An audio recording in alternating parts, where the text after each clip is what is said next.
Om Sahana Bhavatu Sahano Bhunaktu Sahaviryam Karavavahai Tejasvinavadhitamastu ma Vidvishavahai. Om Shanti Shanti Shanti. Om Purnamadah Purnamidam Purnat Purnamudachyate Purnasya Purnamadaya Purnamevavashishyate. Om Shanti Shanti Shanti. Shruti Smriti Purananam Alayam Karunalayam Namami Bhagavatpadam Shankaram Lokashankaram Shankaram Shankaracharyam Keshavam Badarayanam Sutra Bhashya Krutau Vande Bhagavantau Punah Punah Ishvaro Gururatmeti Murti Bheda Vibhagine Vyomavadvyapta Dehaya Dakshinamurtaye Chaitanyam Sarvagam Sarvam Sarvabhuta Guhashayam Yat Sarva Vishayatitam Tasmai Sarva Vide Namaha.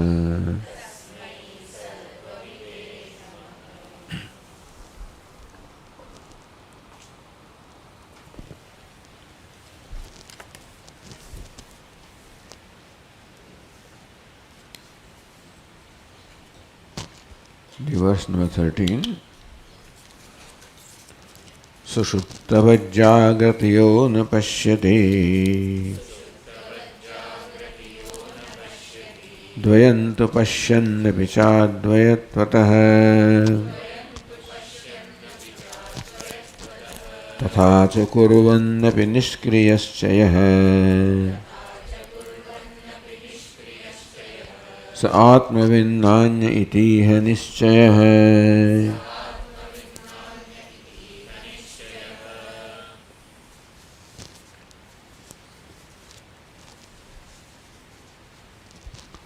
This is a description of a Jivan Mukta, one who is liberated while he is alive in this body. Example is Sushuptavat, like a person who is sleeping. Dvayayo dvayam na pashyate.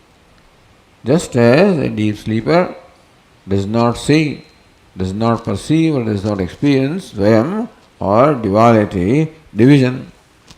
What obtains there is just one non-dual existence, although covered in the veil of ignorance, but still there is no experience of duality or division or limitedness. There is experience of freedom. It is experience. It has happened because of the act of nature, but this is an example. Not that Vedanta means that one who is asleep is liberated or something, but it serves as a good example to understand what liberation of freedom is. Sushuptavat yo dvayam na pashyati. But Jagrati, so this is all right. Even a wise person also has the same kind of experience in deep sleep.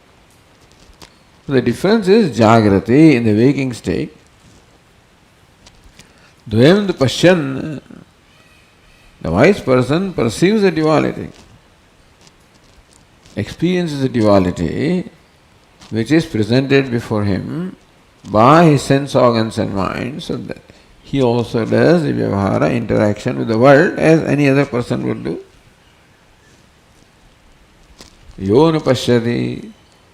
And still, even though he perceives duality, he does not perceive the duality. Because there is no duality. There is duality and still there is no duality. There is duality, Ishvara Srishti, which is an appearance. Where one appears as many, this is Ishvara Srishti. And because of ignorance, an ordinary person takes many as many, is deluded by what he perceives,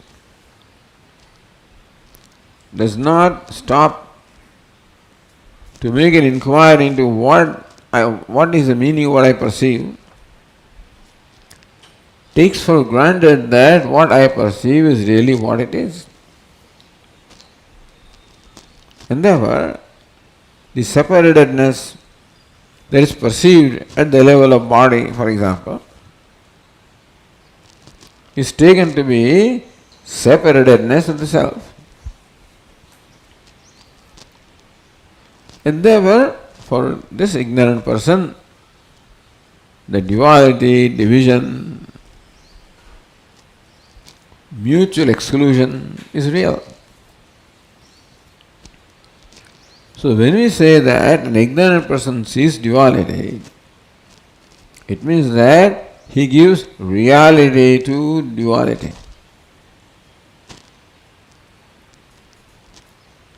The wise person also sees the duality at the level of sense perception, but does not see the duality, meaning does not give reality to duality.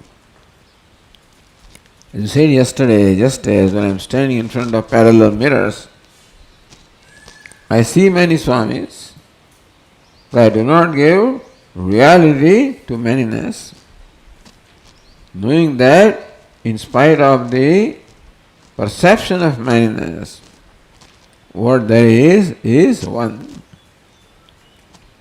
And therefore, there is perception and there is the understanding.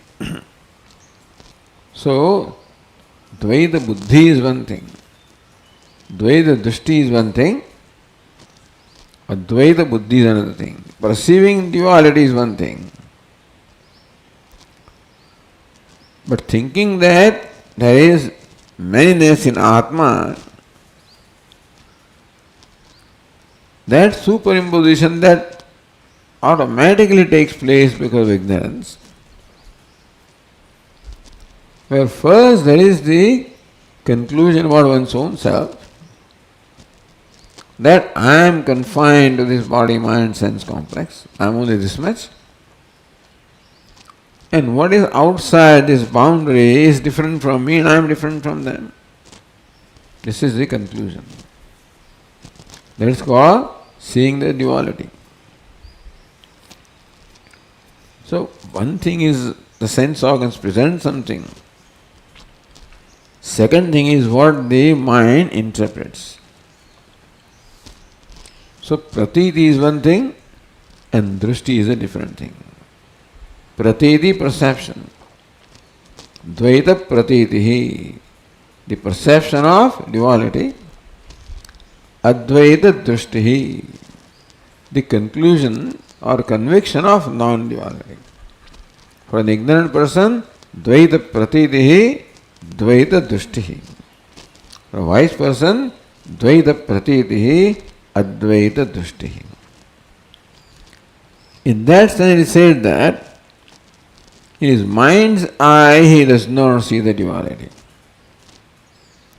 With the physical eyes or physical organs of perception, he experiences the manyness. But he does not interpret that as manyness of Atma. Advaitvatah, with the knowledge of Advaitvam, a non-duality, knowledge of one's own self. That I am just consciousness. Like space cannot be confined to a part. Even though looking at that, one may feel there is part space and there is cloth space and these two spaces are different. So one may conclude. Who judges the space based on the enclosures? But understand that enclosures do not divide the space. Space is indivisible, undivided and indivisible. So also the Upadhi cannot divide the consciousness. Consciousness is undivided and indivisible, cannot be divided. This is the conviction, this is nischaya. And therefore, the perception, tatha cha kurvandapi niskriyasya. He does perform his daily activities of this snana, shaucham, bhikshatanadi. So daily activities a wise person also performs. So kurvandapi, even though performing these actions, niskriyascha, from his own standpoint, he is niskriya. From the standpoint of onlookers, kurvannapi, like an actor. From the standpoint of the spectators, he is begging. From his own standpoint, he does not beg. Similarly, from the standpoint of others, this wise person is doing things. From his own standpoint, he does not, because others judge him based on what his Upadhi is doing. What happens at the vesha or the costume is automatically taken to be happening to the actor, which the enlightened actor does not do. And therefore, the sense of kartrutva, the worship, which is the result of identification of Upadhi, is not there. Sa atmavita. So one who enjoys these characteristics, dvayam tu pashyandapi na pashyati and kurvandapi niskriya, these two characteristics, lakshanas are described here. Sa atmavit, he is the knower of the self, nanyaha, nobody else. I mean, not the other one who thinks that duality is real, who thinks that he is performing actions, who suffers from kartrutvam, sense of doership, and also ahankara, division, aham, mama, idam. He is not atmavit, knower of the self, even though shastrarthajñopi, he may be very well versed with what the scriptures teach, but as long as his own conviction about himself is not changed, so long he is not the knower of the self. And now looking at the 14th, the last verse, the Tikakara says, Shastra Nyaya Anusarena. So Shastra was quoted here. In this particular section, the instruction was based on Shastra. Earlier, it was based on Yukti or reasoning or Nyaya. Shastra, Nyaya, Anusarana. Anusarana in keeping with Shastra, the scriptures, Upanishads, and Nyaya, the reasoning. Svanubhavam Pradarshya. So what is described, the Tikakara says, is Svanubhavam. A wise person describing his own experience, not describing someone else. So in these 13 verses, one's own experience or vision is described. Idanim, now, in conclusion, asmin darshane parinishtitasya kritukrityata bhavati darshan. That not only I am kritakritya, But asmin darshane parinishchitasya. Parinishchita, one who abides in this darshanam, this knowledge, or this vision of one's own self, Kritakrityata bhavate. He is kritakritya. Kritam krityam yena saha kritakritya. One who has the satisfaction of having done whatever needs to be done. Not that whatever is done, what needs to be done or something. What is the satisfaction that I have done whatever needed to be done. Ultimately, what matters is how I feel about myself. I feel about myself that I still have to do things, I still have to accomplish something, I have to know, etc. So long, something I am not kritakritya. I feel about myself that I have done whatever needs to be done.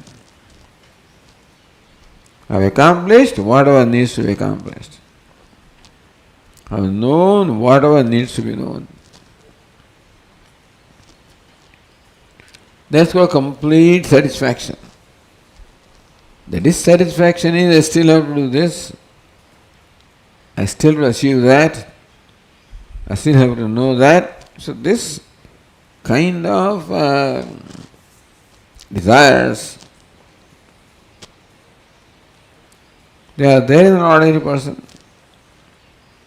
Because as long as I feel incomplete about myself,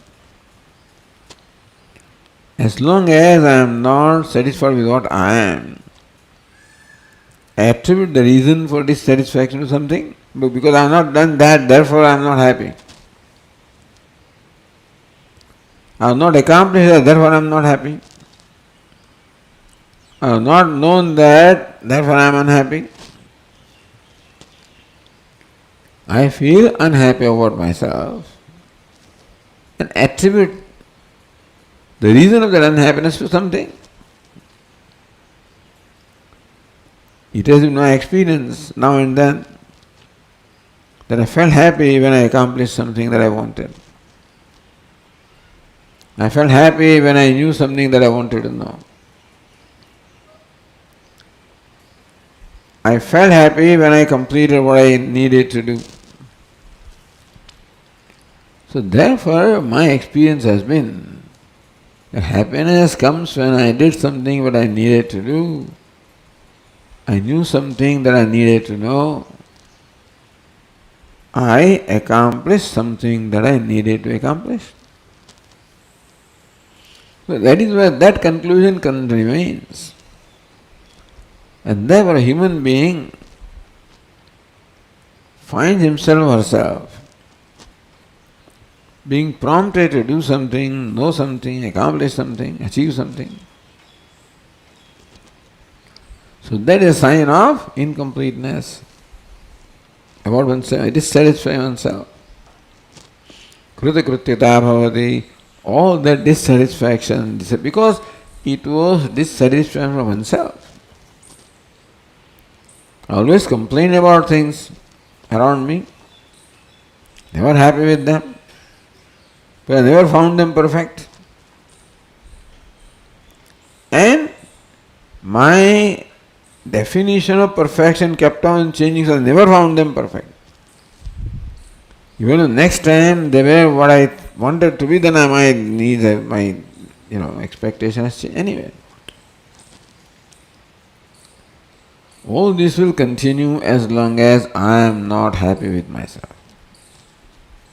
All my complaint, dissatisfaction, everything outside is all rooted in my dissatisfaction with myself. Kritakrityata.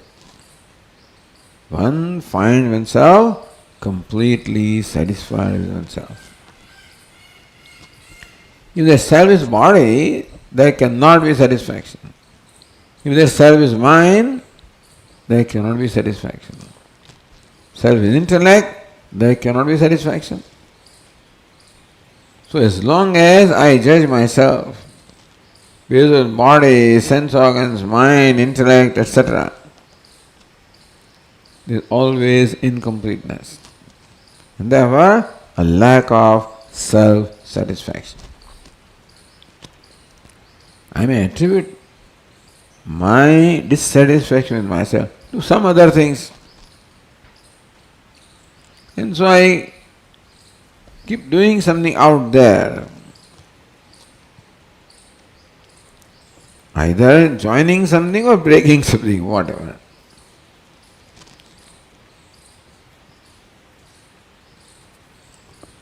So that thing never goes. That is all the expression of dissatisfaction, bondage. Kritakrityada bhavati. So what ultimately one has to accomplish is to discover satisfaction with myself. Santosha, satisfaction, the value is one thing. So that also is good. That a value I have decided that I am going to be content with what I have. That's value. I don't feel, but this is my value. When that contentment becomes a reality, then all the restlessness comes to a stop. So freedom from all restlessness, all struggle, all conflict. Call it freedom. So kritakrityata bhavati asmin darshane parinishchitasya. What is the darshanam? Kurunnapi nishkriyaha pashyannapi na pashyati, etc. Mahatmanam tatra shoka mohata. There is no shoka moha.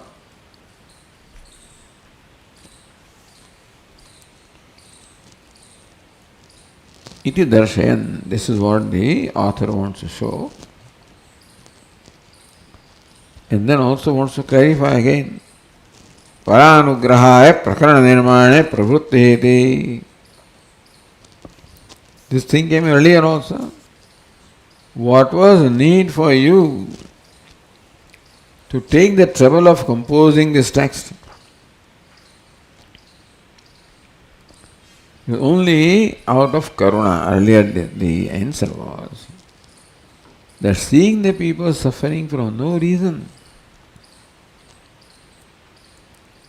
and seeing that they do not know how to become free from their suffering. Everybody is struggling to become free from suffering, but that does not accomplish what they want. Sometimes suffering grows. Seeing this, they are misguided. Ajnanantar ghanapatitan. They are all fallen in the deep forest of ignorance, which has caught fire. And they are trapped in the fire. The flames coming in from all directions and burning them. Seeing this life and seeing that unless they gain the self-knowledge, there is no way out. Atmavidyopadeshai tratum lokan. And therefore helping or rescuing people from this forest fire of life. Atmavidyopadesha himadi, upadesha of Atmavidya. So that's how the motivation for the whole activity was this. That Mahatmas are always compassionate, are always very kind, very sensitive to the suffering of others. So that was the reason given for composing the text. Same thing here. Paranugrahaya. That this text or this even chapter is composed Paranugrahaya, for anugraha or favor towards others. As Bhashyakara explains in the introduction of Bhagavad Gita, Swaprayojanam apashyan. Why does Lord Krishna do this? There is no prayojanam there. But to lift Arjuna from the ocean of Shoka and Moha. So Paranugrahaya Prakarana Nirmana Pravritti. The pravritti, the effort of Prakarana Nirmanam, of composing this Prakaran, this chapter or this text, is Para Anugraha, for helping others, favoring others. So the 14th verse says, Iti idamuktam paramartha darshanam maya hi vedanta vinischitam param vimuchyatesmin yadi nischito bhaved nalipyate vyoma iveha karmavihi.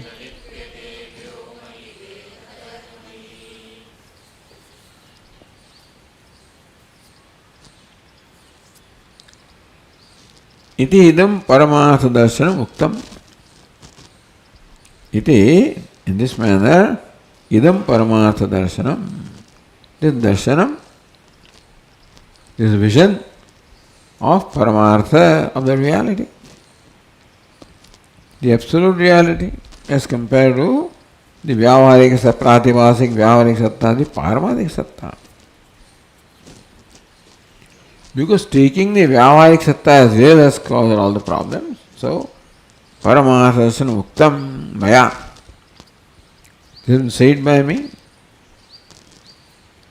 The paramartha darshanam is something that you have thought about. It says no, Vedanta Nishchitam is something that is Nishchitam, ascertained by Vedanta. So, this is the artha or Nishchaya or the conclusion of Vedanta, conviction of Vedanta, meaning that it is not something that is mine. This Paramartha Darshanam, this vision of Paramartha or absolute reality is Vedanta Nishchaya. It is not my Nishchaya, it is Nishchaya of Vedanta. So Tikakara says, Vedanta Vinishchitam iti Ukta Darshanasya Paramartha Vishayatve Pramana Muktam or Pramanya Muktam. Therefore, Paramartha Darshanam is qualified, Visheshanam. Vedanta Vinishchitam Paramartha Darshanam iti Ukta Darshanasya. Of Darshanam, the vision that is stated here, Paramartha Vishatve Pramana Muktam. Vedanta, we can say Vedanta is Pramana. So Darshanasya Pramana Muktam. This Darshanam has a Pramana. What's the means of knowledge? Vedanta is a Pramana. Or Vedanta Vinashya is a Pramana. And my Nishchaya is in keeping with Vedanta Nishchaya. So, that is important that this is basically Nishchaya Vedanta.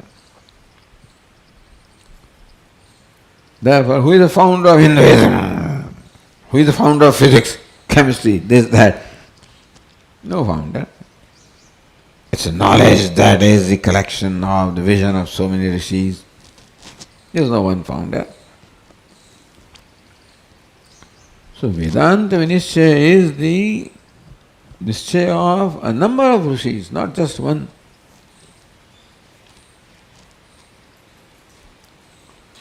And that is why it becomes trustworthy. If one person says, and we should have trust in that one person,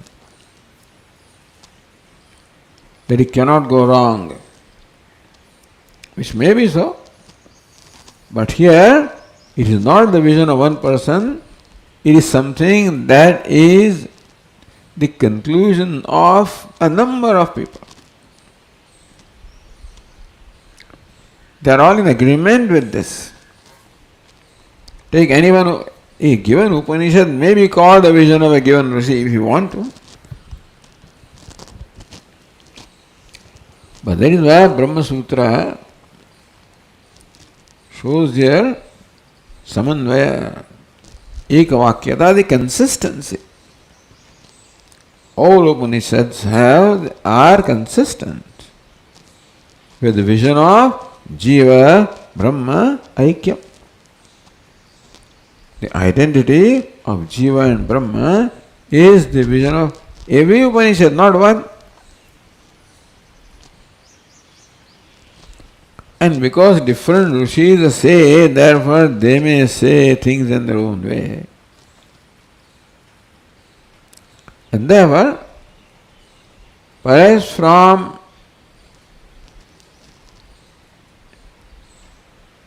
a superficial understanding or examination, they may appear to be contradicting each other or differing from each other. So therefore, all these what were thought to be differences or contradictions were all taken for vichara or analysis. And the conclusion arrived at was that all of them have the same tatparya, the same purport, the same intended meaning. Even the words may be different, and word meaning may appear to be different, but the intended meaning is the same.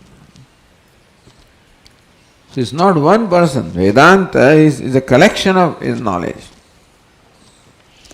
Although this, our Swami won't accept these different rishis and stuff like that. I'm just following the thinking of Bada Swami. But this is Ishvara. And Ishvara is revealed to different rishis, so it doesn't belong to rishi also. Ishvara Prokta. But Vedanta Vinishchitamiti Ukta Darshanasya Paramartha Vishatve Pramana Uktam. So Ukta Darshan is Paramartha Vishayam. Darshana stated here has Paramartha as its vision. For that, Vedanta is a Pramanam or Vedanta Vinishchitam. So Brahma Sutra tells us a Vinishchaya, Nishchitam Artham Vedanta. By analyzing the various statements of Upanishads, the conclusion that is arrived at is that all of them are consistent in revealing the same truth. Truth cannot be more than one. Therefore, it cannot be that one says something and another one says something else. Maya Uktam. So author brings himself here in more than one places. It has been stated by me. I have stated that. What I have stated? Vedantartha Vinishchitam Param Paramartha Darshanam. The Paramartha Darshanam, the vision of the absolute reality, which is ascertained meaning of the Vedantas, is what has been stated by me, is what I have stated. I have not stated something of my own.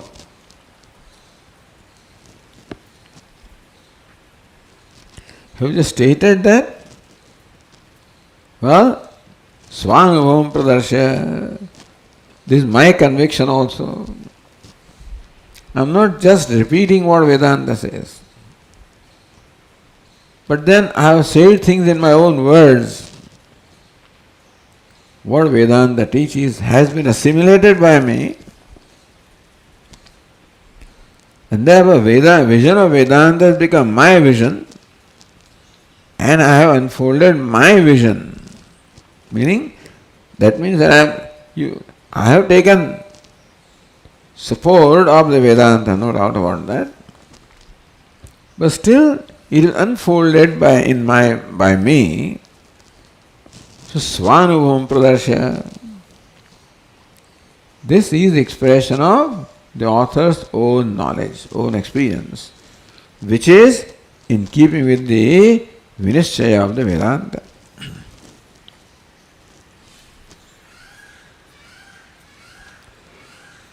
So this is one part, Svanubhavam Pradarshya. Shastra Nyaya Anusarana. That what I have stated is in keeping with my Anubhava, my experience, which again is keeping with Shastra and Nyaya. Vedanta and the reasoning also has been provided. Then, Idanim. This is what is said in the first two lines, first half. Asmin darshane parinishtitasya kritakrityata bhavati. Anybody also can benefit from this. Just as I have benefited from this vision that Vedanta has provided, anybody also can gain the same benefit. Vimuchyate asmin yadi nischito bhaved. Yadi asmin paramartha darshane vinischito bhaved. Anyone else? And this Upanishads conclude this way all the time.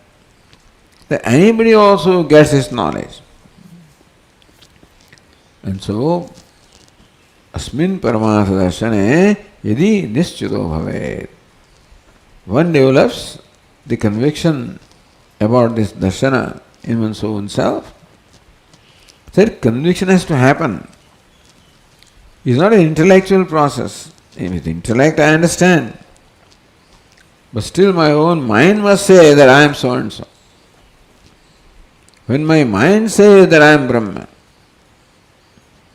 and from that knowledge all the asambhavana, viparita bhavana, samshaya bhavana, all the obstacles have gone away. So tiva nirmalam jnanam, knowledge has become free of all obstacles.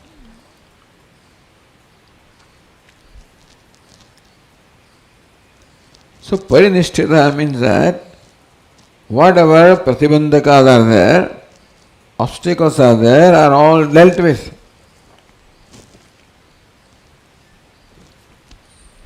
Vimuchyate asmin yadi nischito bhaved. Anyone also develops or discovers the same conviction, vimuchyate, he also becomes liberated. Explained as kritakrityata bhavati. Visheshena muchyate. He becomes liberated. Not temporarily, but permanently, meaning that he discovers that liberation is his own nature, which was described as kritakrityata bhavati. In his life, there is complete satisfaction in oneself. Never complete satisfaction with everything.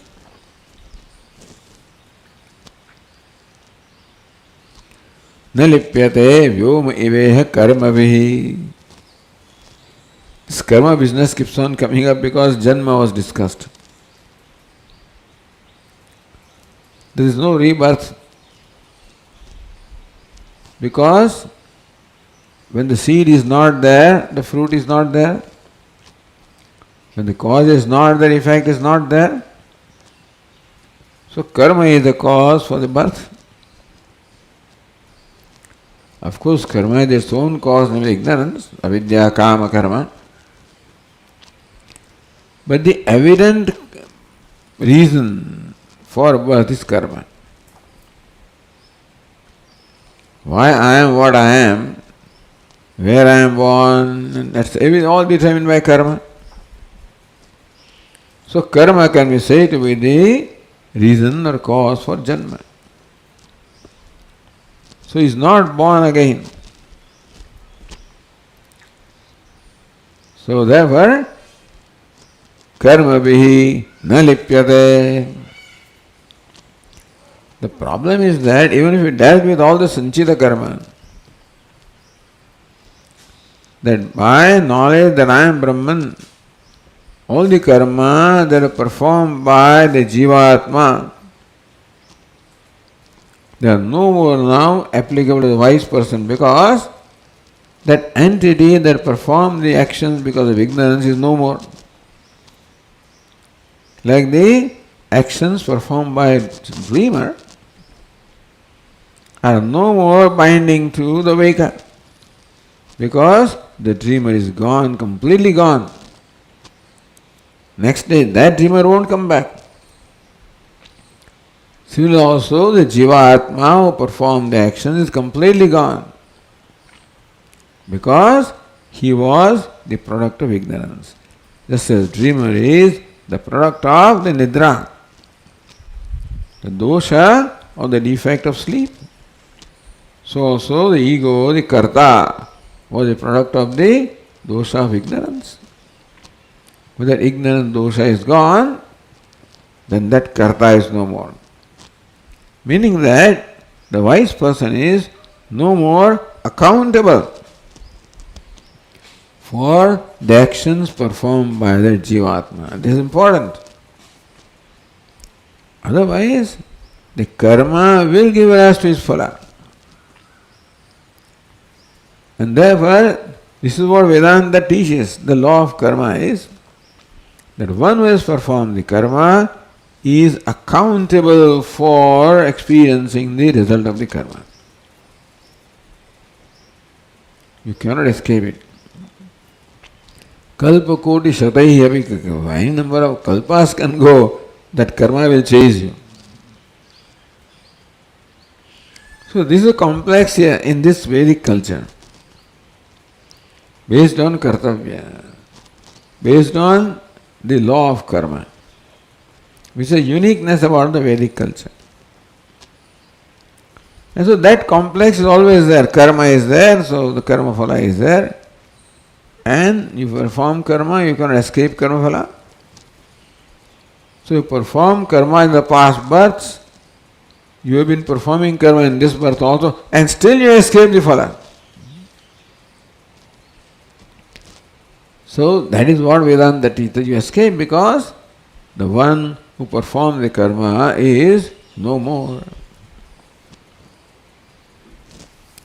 So therefore, na lipyate. Even though the sanchita karma are gone, like the karma of a dreamer are gone when he wakes up, and the prarabdha karma is exhausted, but so-called kriyamana karma, the karma that is being performed by the wise person apparently, a karma must necessarily give us to the result. We find the wise person performing karma, snana, saucha, bhikshatanadi. So that will produce result. Na lipyade, neva kinchit karometi, yukto manyeda tattvit, pashyan shrunun spushan jigran, ashnan gachan swapan shvasan. Indriyani indriyateshu vartante iti dharayan. Neva kinchit karometi, yukto manyate. The yogi, the wise person, knows that I do not do anything. You are talking and eating and drinking, and who is doing that? Indriyani indriyartheshu vartante. My sense organs are interacting with the sense objects. I don't do anything. My eyes are interacting with the colors and forms. That's called the act of seeing. But I am not the seer. My faculty of hearing is interacting with the sound, and that's called whatever sounds are heard. I am not the hearer. So hearing takes place for the wise person. For us, I hear and I see and I talk. For the wise person, hearing takes place, seeing takes place, talking takes place. For ignorant person, all these things take place. Not that it is different. But then I add my 2 cents in there. What is happening by itself? I take the ownership of that and claim that I did this. And then suffer the consequences. And therefore, to experience the consequences, I have to take another birth. This is another thing here. This is samsara, means the chain of birth and death. So the description of samsara will be given differently by different traditions. Here is given as the chain of birth and death. One way of giving. Or shoka moha. But ultimately shoka moha brings about karma, brings about janma. So the big complex about punarjanma. I don't want to born again. And so that will also not be there. न लिप्यते सुकर्मभिः न लिप्यते यदि निश्चितो भवेत्. If the person becomes convinced about this vision that I am akarta, I am actionless self, न लिप्यते कर्मभिः, then is no more tainted by karma. Atma is never tainted by karma anyway. Not that formally Atma was tainted by karma and when the knowledge has taken place, now it does not get tainted. That is not the so. That's all discussed in the Bhagavad Gita. Never gets tainted. Even when we think that Atma is tainted, it does not get tainted. So now there is known, that's all. What was always a fact now has become a reality for the wise person. Because knowledge does not change anything. Knowledge simply reveals what is. Ignorance creates the appearance of what is not. So where kartrutva, doership is not there in Atma, ignorance creates the appearance of kartrutva, the doership in Atma, in I. The knowledge reveals that no, there is no doership. It is not that when the fellow is ignorant that if the Atma was getting tainted and now it doesn't get tainted. Atma is same. Nature of Atma is not same. Now he realizes I never get tainted. It's not that I am not now being tainted. I never got tainted. Nalipyate karma bhi. Example is given. Vyoma iva. So टीकाकार से व्योम एव इति विसंधि वृत्तपूर्णार्थः. That sandhi has not taken place there.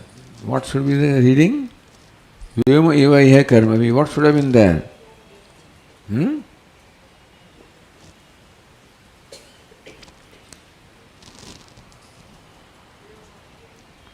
Vyome veha karmavi. So A plus C becomes A. Anyway, that is not done. Because then the chando bhanga, then the meter would be, that would not be followed. So there is a different reading. Vyom was the way, then there would be no problem. Vyomvat eva iha, if that was the reading, then sandhi is okay. Anyway, vyom eva karmavi, just as vyoma, all the space never gets tainted. So he, Atma never gets tainted consciousness. Now he doesn't get tainted, the knower of the self.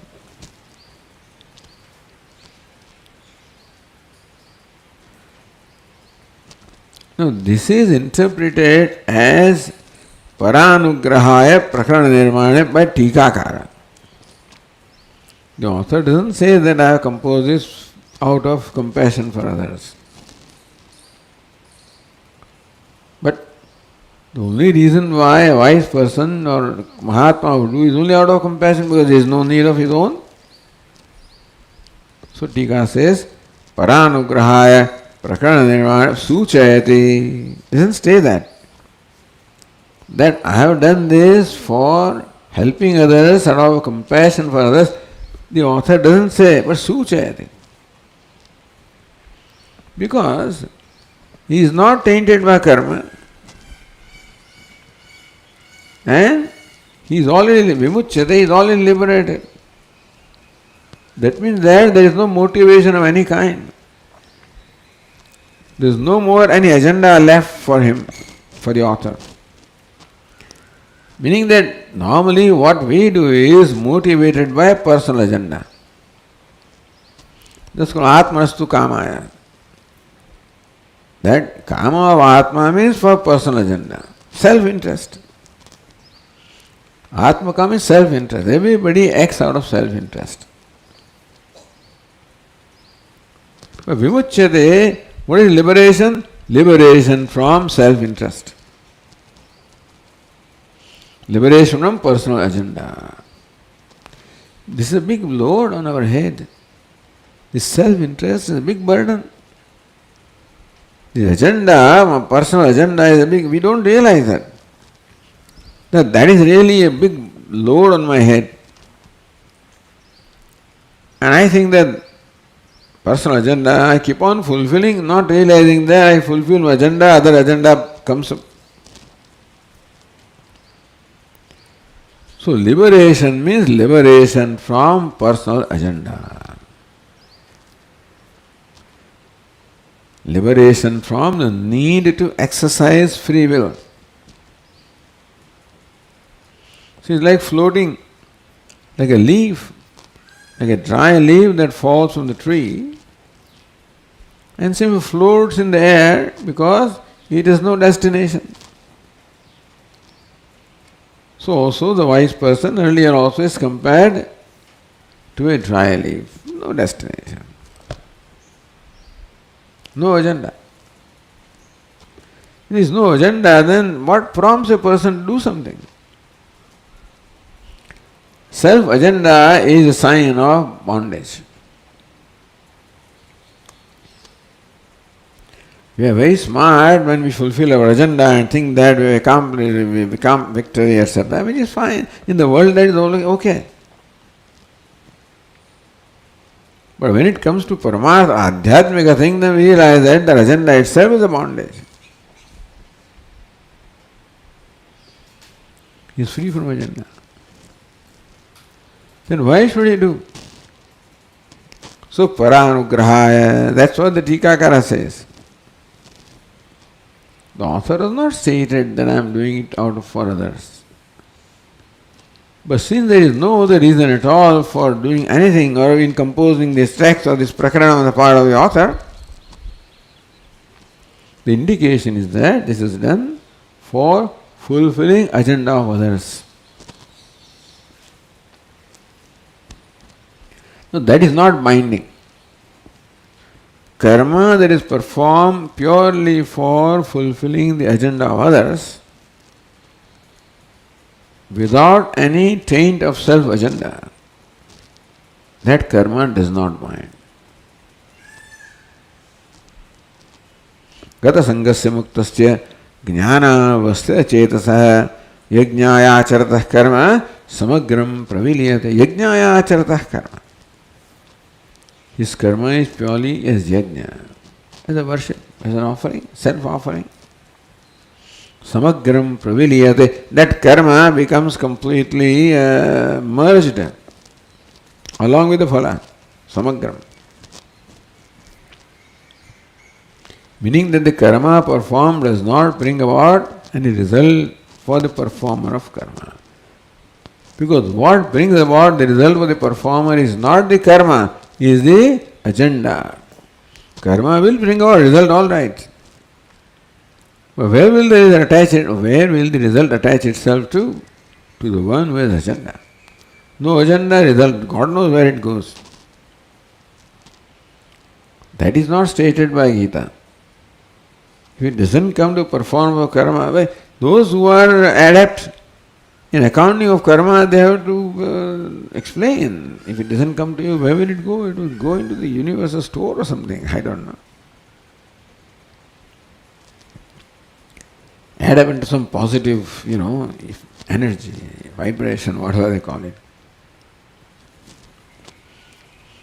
And therefore, the conclusion is that since vimuchyate, since the author also is liberated,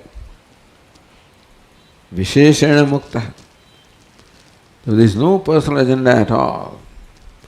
And still the act of composing the prakarana has taken place. So what is without motivation nothing happens. Prayojanam can be called motivation. Without motivation nothing happens. So paranugrahaya, therefore paranugraha is a motivation which makes him do things. He is made to do things by the compulsion that is created by the paranugraha, by this pressure of helping others. Bhagavan will not leave anybody. Although there are people who live in the forest or live in the caves, etc. Not that everybody is doing something. But Bhagavan will not do this kind of people. Make them do things. So it is suchayati, this is the suchanam, that this is done for paranugraha. This is how the iti dashamam dushiswarupa paramatha darshana prakaranam. Dushiswarupa paramatha darshanam. Darshanam, the vision of the self, which is Dushiswarupa, of the nature of consciousness. So that has been the theme or the subject matter of this chapter of 10th chapter. So we are concluding with the conclusion of the 10th chapter. Om Purnamadah Purnamidam Purnat Purnamudachyate Purnasya Purnamada Purnameva Vasishyate. Om Shanti Shanti Shanti. Shankaram Shankaracharyam Keshavam Badarayanam Sutra Bhashya Krutau Vande Bhagavantau Punah Punah Ishvaro Gururatmeri Murti Bheda Vibhagine Vyomavad Vyapta Dehaya Dakshinamurtaye Namaha. Om Shanti Shanti Shanti. Hari Om. Shri Gurubhyo Namaha. Hari Om.